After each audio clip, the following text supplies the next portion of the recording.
sempre vai buscar aquela mensagem final. Qual é a mensagem final? Tem uma coisa que eu aprendi em diversos eventos que eu fui. E isso foi no primeiro dia. Né? Um dos eventos, no primeiro dia, a primeira coisa. Como a gente comete um erro com esse erro? É o seguinte, vai dar tudo certo ou pode dar alguma coisa errada? Depende do padrão. Só que, independente do seu padrão, a questão é, foca no que você quer, não no que você tem medo. Que show, que lindo. Porque se você focar no que você quer, a sua energia vai estar direcionada para o que você quer.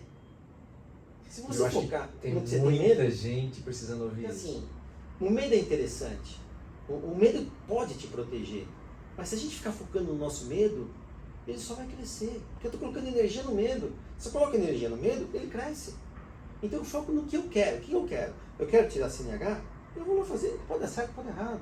Mas a minha energia está voltada para eu fazer o meu melhor. E não no medo ou na reprovação que o mundo, os amigos, pai, mãe pode dar. Não, foca. Né? Muito bem-vindo ao nosso cantinho, ao nosso momento de falar sobre histórias.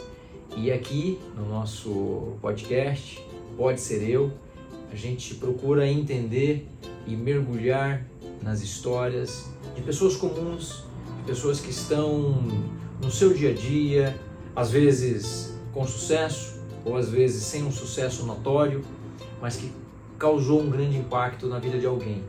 Então, o Pode Ser Eu é um grande convite a você entender que a sua história é linda e também merece ser contada. Tá? Então aqui quem fala é João Paulo Lobrígida e sejam muito bem-vindos.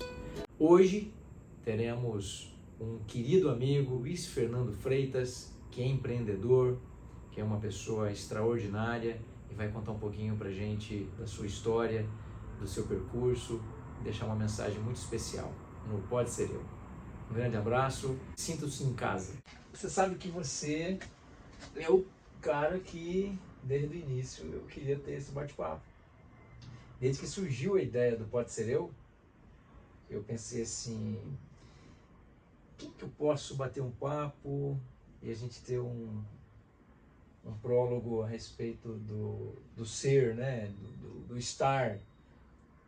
Porque a partir daí a gente vai entender onde eu quero ir. Concorda comigo? Totalmente. E aí eu pensei assim, poxa, meu amigo Freitas. Né? Então, Freitas, eu queria que você me falasse assim, bem brevemente, como é que você chegou até aqui, tua história, bem sucintamente. Consegue resumir? Bom, eu vou tentar fazer, né? Tentando e fazendo, né? Você percebe que eu não te dei muita opção. Não deu. Mas existem algumas coisas que são interessantes, né? Eu te falar um pouquinho da minha história, do resumo como eu cheguei até aqui. Certamente se você me perguntasse isso há alguns anos, eu te contaria outra coisa, totalmente diferente do que eu vou te contar hoje, aqui agora, né? Porque eu acho que a vida nos mostra narrativas diferentes. A nossa história pode ser contada e pode ser vista por nós mesmos de forma diferente. Eu que já dei muita palestra, muita aula, sempre contei uma história da minha vida pessoal e profissional, sempre. Né? E em vários momentos eu percebi que, claro, até porque eu estava ali, né, de alguma forma me vendendo, essa história tinha uma conotação positiva. E eu me recordo muito bem, foi em fevereiro de 2017, quando eu me toquei que eu falei, opa, eu estou contando a história errada. Ela não é bem assim. Ela não tem só, né, toda essa maravilha que eu estou contando. Né? Ela tem um ponto que certamente me causou uma dor imensa lá no passado, lá no começo. Né? E que a gente esconde. Né? Então, sempre. Com essa introdução eu vou poder te contar. Né? E eu por muito tempo disse que assim, uma coisa muito interessante na minha vida foi que eu comecei a trabalhar. Né? Eu tenho 50 anos hoje, mas comecei a trabalhar com 15 anos. E eu nunca vou esquecer, porque o meu primeiro dia de trabalho foi o dia do meu aniversário. Foi quando eu fiz 15 anos. E eu faço aniversário no fim do ano, né, em dezembro. Então você imagina, eu tinha 14 anos, né, eu estava em férias, tinha acabado de entrar de férias da escola. E foi quando meu pai chegou em casa, numa sexta-feira, e falou assim, olha, eu comprei uma loja, era uma loja de moto, lavagem, eu preciso de você lá na segunda-feira. Então eu falei, nossa, eu comecei a trabalhar com 15 anos, e a partir dali eu começava todo a contar a minha história, né? Eu não fui tão novo, porque tinha gente que com 14 anos já trabalhava naquela época, eu estava até um pouco atrasado. Mas aquilo despertou minha ambição, depois eu fui fazer estágio em banco, e aí eu venho contando toda a história. Mas lá em 2017 eu percebi que falei, a história é bonita, mas não é bem assim que ela tem que ser contada. Porque para um adolescente, uma criança de 14, 15 anos, começar a trabalhar, assim, de forma inesperada, sem que você estivesse no comando da sua vida, não é uma coisa assim bonita de se contar, não.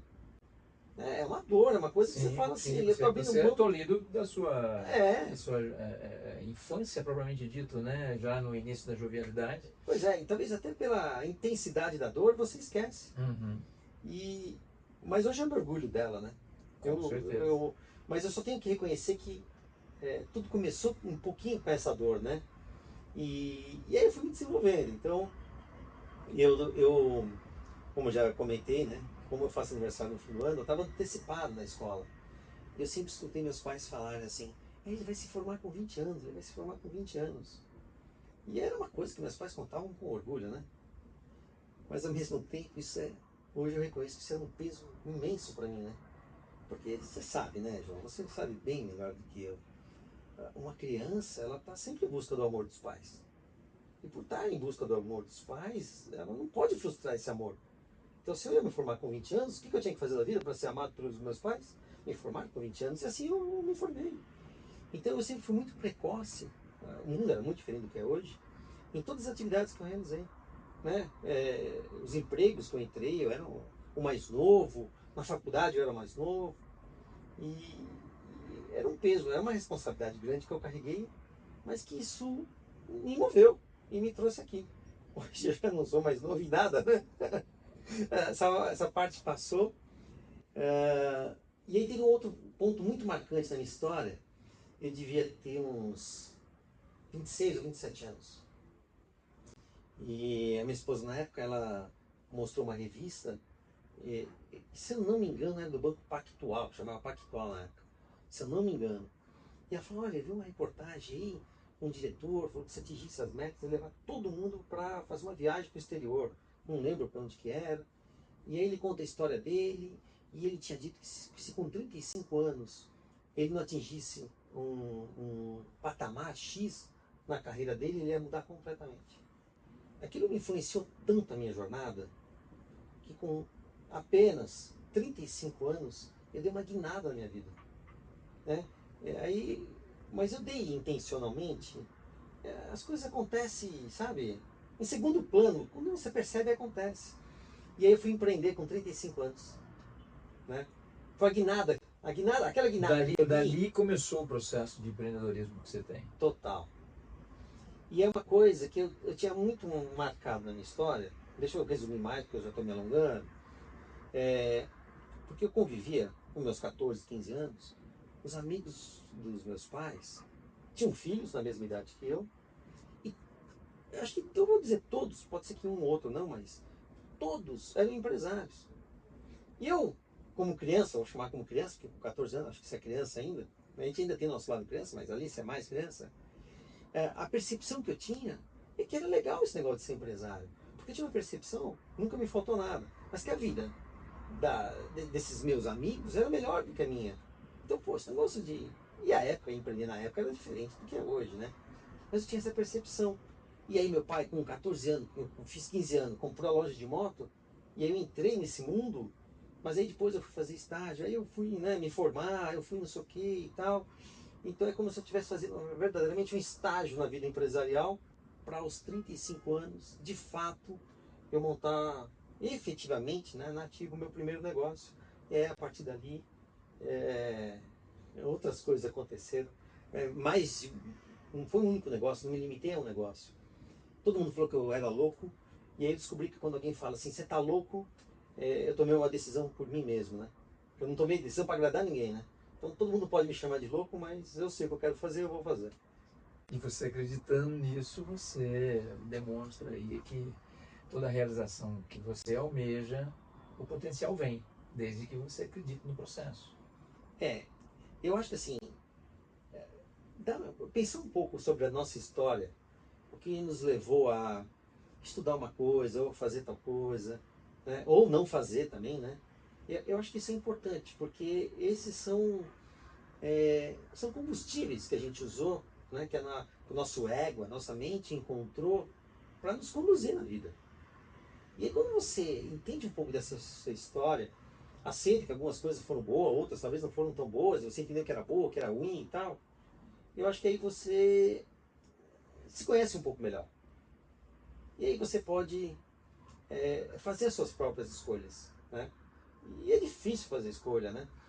Eu falo o seguinte, se quer escolher tomar um sorvete de morango ou chocolate, é uma escolha fácil. Os dois são bons. Agora, tem outras escolhas que são muito mais difíceis. E você tem que ter coragem, né, de tomar isso, sem saber se aquilo vai dar certo. Acho que a minha vida foi um pouco assim, mas no empreendedorismo ela foi 100% assim. Porque em momento algum eu tinha convicção de que as coisas iam dar certo, mas eu também não me permitia pensar que elas podiam dar errado. Eu falo o seguinte, se quer escolher tomar um sorvete de morango ou chocolate, é uma escolha fácil. É importante que cada um de dois são bons. Agora, tem outras escolhas que são muito mais difíceis. E você tem que ter coragem, né, de tomar isso. É uma coisa que você vai fazer, uma viagem que você vai fazer. Saber se aquilo que você vai fazer, sei lá, qualquer coisa que você vai fazer. Acho que a minha vida foi um pouco assim. Mas no empreendedorismo ela foi 100% assim. Vai dar tudo certo. Porque em momento algum pode dar alguma coisa. Eu tinha convicção de que as coisas iam dar certo. Você tem um padrão. Mas eu também não me permitia pensar que elas podiam dar errado. Desses dois padrões a gente tem. E isso determina o que a gente faz na vida. Eu acho que nem a escolha de um ou de outro, não é uma escolha na verdade, né? Acontece na sua vida, impede que você empreenda. Mas saiba o padrão que você tem. E eu não tenho receio nenhum de revelar o meu, né?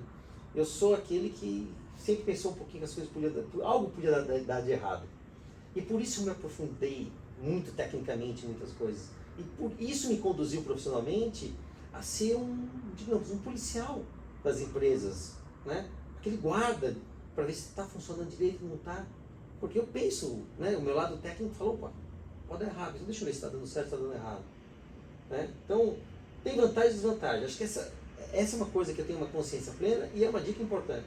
Se você pensa que vai dar certo, você já empreendeu. Você já empreendeu porque você não passa pela sua cabeça que algo pode dar errado. E independente do que você pensa, uma ou outra coisa pode acontecer.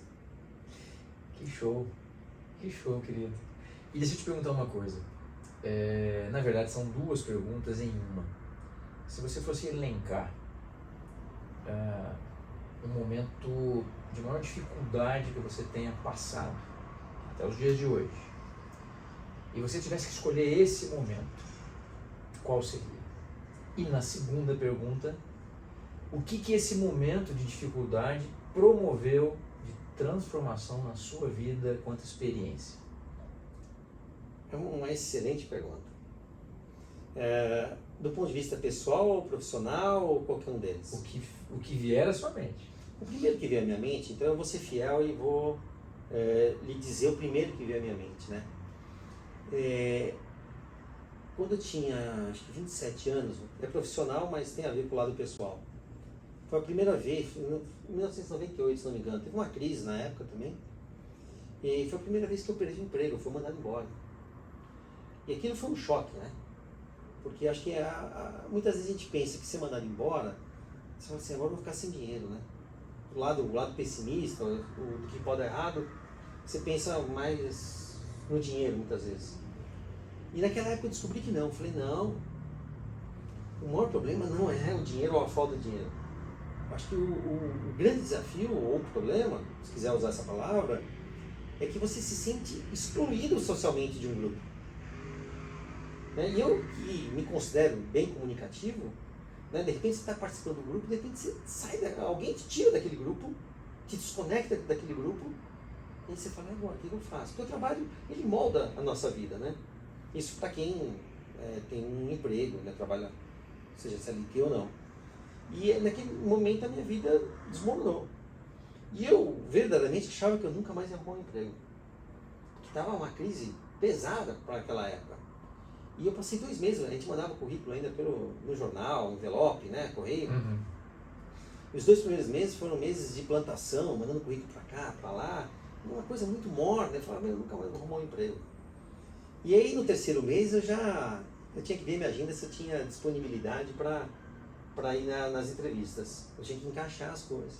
Eu passei a ter personalidade de, às vezes, numa entrevista, quando era exposta a vaga, eu virava e falava assim, olha, não é bem o que eu estou procurando, né? Quando a pessoa dava liberdade, né? Alguém quer perguntar alguma coisa, quer falar alguma coisa, eu não perdia mais tempo com aquilo, não é o que eu estou buscando e tal, se o salário não estava dentro da faixa que eu queria, e etc. E qual foi um grande aprendizado nisso tudo, né? No momento que, para mim, era um momento difícil, eu não passei nenhuma necessidade, Claro. mas psicologicamente eu estava afetado. Eu acho que numa situação dessas, ou semelhantes a essa, eu acho que a gente age como se a gente estivesse buscando 10 empregos, 20 empregos. E em um determinado momento eu parei, pensei e falei, não, eu não estou procurando, eu não preciso de 10 empregos, eu preciso de um bom emprego. Na hora que eu arrumar esse um bom emprego, a coisa está resolvida. E é só ter paciência. Porque aquela história, né? Uma hora você está bem, outra hora você está mal, a vida é altos e baixos. E é importante que você tenha esses altos e baixos, até para poder desenvolver a sua elasticidade emocional e realmente vivenciar as coisas na vida. Claro que, quando eu falo que é importante, não quero que ninguém perca o emprego, não falo que... Claro. Mas assim, as coisas acontecem. Nesse caso aconteceu sem que eu quisesse. E aí, depois de 5, 6 meses, eu acabei encontrando 2 empregos, né? Aí eu entrei para um, tive que mudar para outro, que é o que eu queria e tal. E então foi uma experiência fantástica. Foi um período bem pesado para mim. Eu tive um pensamento muito pessimista na época, tipo, nunca mais vou trabalhar. Tinha 27 anos de idade, eu acho. 26, 27, 28, por volta disso. E aí eu consegui trabalhar minha mente e descobri que não. Foca no que você sabe fazer, né? A minha plantação foi o envio dos currículos, se relaciona com as pessoas, tenha calma. E aí descobri mais uma coisa, mais um aprendizado, para eu terminar a resposta à sua pergunta. É que quando você está desempregado numa situação como essa, o duro não é estar desempregado. Não é? Se você soubesse o dia que aquela angústia iria passar, né? Você não estaria se sentindo desempregado, você estaria se sentindo em férias. Então, se eu sei que daqui a um mês eu arrumo um emprego, eu vou viajar agora, eu vou fazer coisas que eu não fiz na vida. E aí fica aquela pergunta, né? Será que às vezes, nesses momentos, a gente não deve aproveitar um pouco isso? Olhar um pouco ao redor da nossa vida e ver as oportunidades? Né? Se você tem a oportunidade de empreender, que é um ponto importante. Hoje, cada vez mais, o mundo pede esse empreendedorismo. Então, se acontece uma coisa na nossa vida, então tem hora que talvez dá uma parada, olha para os lados, vê o que está acontecendo. Calma, calma. As coisas vão se ajeitar. Perfeito. Acho que foram 2 aprendizados aí. Foi o primeiro que veio à minha cabeça. Certamente teria muito mais para comentar. Mas nós vamos ter outras oportunidades de te convidar novamente, porque você é um cara que tem muitas histórias, mas para esse bate-papo inicial, eu acho que você tem muito a contribuir, né? E eu queria só agora, para poder finalizarmos esse episódio, que você deixasse uma mensagem para as pessoas que um dia podem contar uma história e dizer, pode ser eu a estar aí. Poxa, o João de fato me pegou desprevenido, né? Me dá essa saia justa. Mas é aquela história, quem sabe faz ao vivo, né? E a gente tem... É que é tanta coisa que às vezes a gente... aquela escolha. Se você tem os 2 sorvetes, né? Chocolate ou morango, você escolhe um dos 2. Os 2 são bons. Você tem 40 sabores, você já não sabe o que você quer, né? Então quando você me faz esse convite, eu penso e falo, qual é uma mensagem interessante que a gente pode deixar, né, para o seu público também, né? Que seja interessante ou que seja marcante, né? E aí a primeira coisa que me vem à cabeça, e aí eu vou pedir licença, minha filha está com 18 anos e ela tem amanhã marcado o teste para tirar CNH, né? Uhum. E ela faz psicologia. Mas o psicólogo, na verdade, sou eu, né? Ainda, né? Só depois para se formar que ela vira psicóloga. E aí a gente estava falando disso, né? E ela trocando uma experiência, legal você poder conversar com a sua filha num nível desses, né? Saber o impacto que a vida te causa aqui e ali. E aí ela já sabe muita coisa, já falei muita coisa. Mas você sempre vai buscar aquela mensagem final. Qual é a mensagem final? E aí eu falei para ela hoje, você me dá amanhã. falei, olha, tem uma coisa que eu aprendi em diversos eventos que eu fui. E isso foi no primeiro dia, né? Um dos eventos, no primeiro dia, a primeira coisa. Como a gente comete um erro, ou esse erro? É o seguinte, porque ela sabe que ela pode passar ou não passar, né? Vai dar tudo certo ou pode dar alguma coisa errada? Depende do padrão. Só que, independente do seu padrão, a questão é, foca no que você quer, não no que você tem medo. Que show, que lindo. Porque se você focar no que você quer, a sua energia vai estar direcionada para o que você quer. Se você focar no que você tem medo... Tem muita gente precisando ouvir isso. Então, assim, o medo é interessante. O medo pode te proteger. Mas se a gente ficar focando no nosso medo, ele só vai crescer. Porque eu estou colocando energia no medo. Se eu coloco energia no medo, ele cresce. Então eu foco no que eu quero. O que eu quero? Eu quero tirar CNH? Eu vou lá fazer. Pode dar certo, pode dar errado. Mas a minha energia está voltada para eu fazer o meu melhor. E não no medo ou na reprovação que o mundo, os amigos, pai, mãe pode dar. Não, foca, né? E aí, eu quero só emendar mais uma, que essa é maravilhosa, e essa aqui, para mim, é uma dica de ouro. Eu vejo muita gente falando de também como lidar com medo, né? Como que você lida com medo, né? E aí todo mundo fala assim, que coragem. Não, coragem é uma atitude que você vai ter perante o medo, mas a coragem não diminui o medo.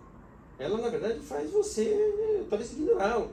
E isso pode te colocar em risco, se você é muito corajoso. Por exemplo, você não fala nada de inglês.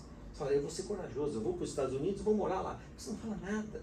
Isso pode te colocar em risco. Você foi corajoso. O medo existiu, ele vai aumentar em algum momento. Porque você foi para a zona de risco, né?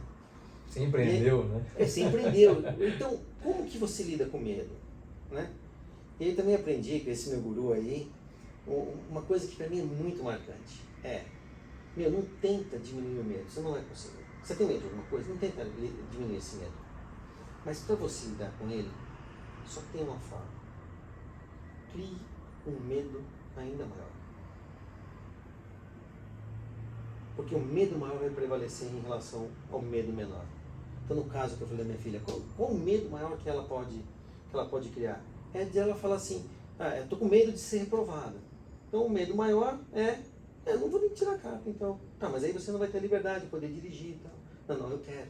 Então, você pensa esse medo. Então, pense no empreender.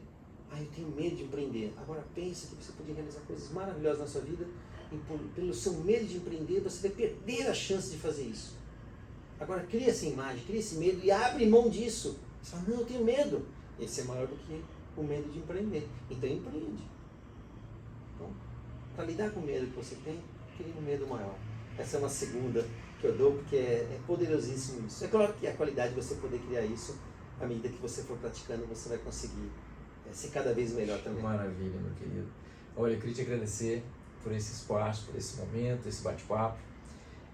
Teremos outras, né, preparadas para você daqui a um tempo.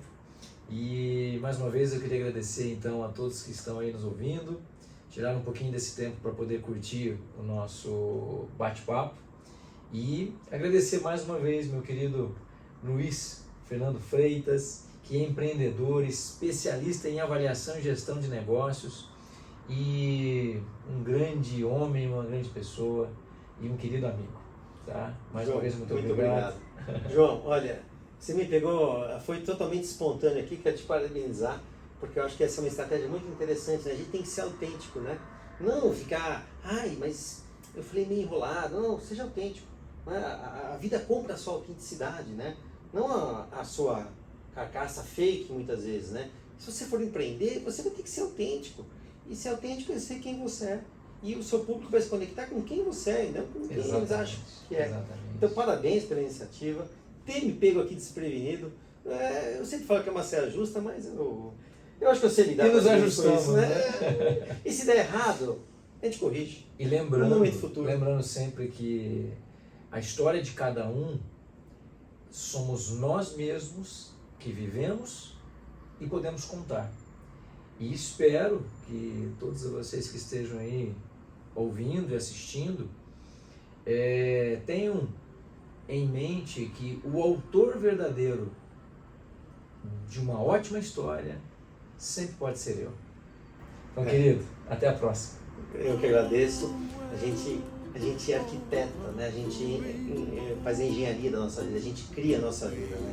A gente não simplesmente gerencia. Se você ficar gerenciando, você não está fazendo nada, né? Exatamente. Cria ela.